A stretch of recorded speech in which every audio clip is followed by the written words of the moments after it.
알고 있기 때문에 푸틴에게 보낸 질문에서 이를 단도직입적으로 질문하지 못했을 겁니다. 사실 푸틴이 중국 베이징에 오는 것은 항일전쟁 80주년을 기념하는 군사 퍼레이드에 참석하기 위해서입니다. 그렇기 때문에 푸틴은 누구보다도 항일전쟁의 의미를 잘 알 겁니다. 그런 푸틴 앞에서 항일전쟁을 중국 공산당이 주도했다고 뻑뻑 우기는 모습을 보면서 어떤 생각을 하게 될지 궁금해집니다. 이런 측면에서 신화통신과의 서면 인터뷰에서 푸틴이 이렇게 답변한 겁니다.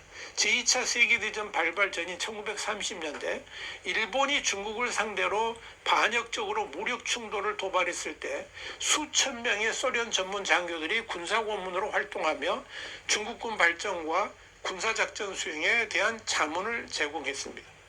소련 조종사들 역시 중국 동지들과 함께 전투에 참여했습니다. 이렇게 푸틴을 답변한 건데요. 한마디로 항일전쟁이 중국 공산당이 독점할 그런 사항이 아님을 분명히 한 겁니다. 소련 한때 공산주의 인터내셔널의 이름으로 중국 공산당 중앙위원회 군사고문단을 파견해가지고 일정 수준의 지도력을 행사했습니다. 그러나 1934년 장시성이 있던 중국 공산당 본부가 파기가 되자 소련 고문단은 중국 공산당의 정책 결정권에서 배제가 됩니다. 1947년 소련은 공산당 정부가 아닌 장개석의 국민당 정부와 난징에서 중소불가침 조약을 체결합니다. 이후 소련은 약 2,000명의 공군 의용군을 파견해가지고 대만의 일본군 기지에 대한 장거리 공습을 시도합니다. 효과는 미미했지요. 다시 강조하지만 푸틴이 언급한 중국 동지들은 중국 공산당이 아닌 국민당 군대입니다.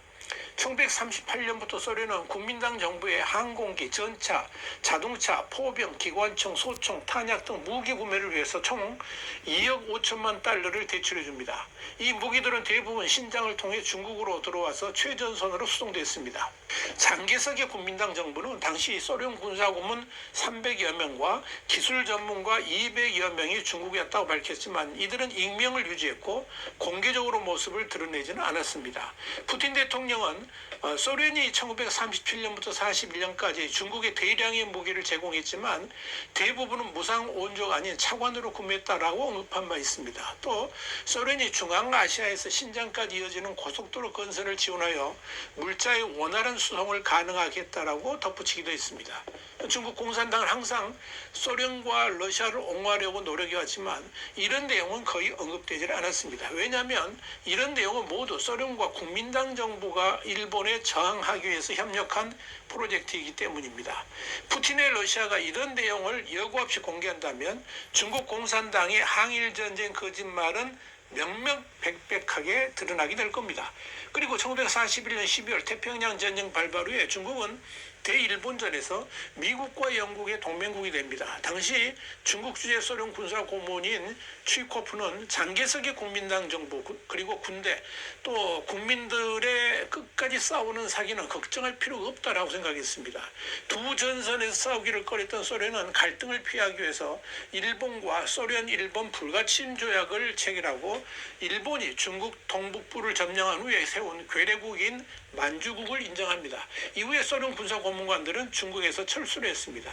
소련은 항일전쟁 당시 중국을 지원했고 주로 장개석의 국민당 정부와 협력했습니다. 공산당이 아니라는 거죠.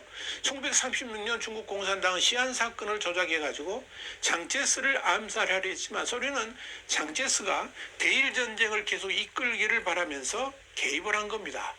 이후에 소련은 자국의 이익을 위해서 일본과 공모를 했습니다. 중국 공산당은 이 사건들을 감히 언급하지 않지만 푸틴은 모든 사실을 알고 있고 이번에 인터뷰를 통해 살짝 그 일부분만 드러내 놓았을 뿐입니다. 그러니 중국 공산당이 당혹스러울 수밖에 없는 겁니다. 이렇게 9월 3일 열병식에 푸틴이 온다는 것은 사실 중국의 치부가 드러날 수도 있음을 의미합니다. 그것은 바로 중국 공산당의 항일운동에 대한 역사적 진실입니다.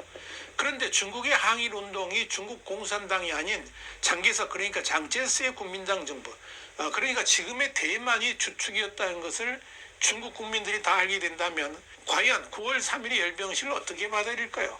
코미디도 이런 코미디가 없습니다. 와이타임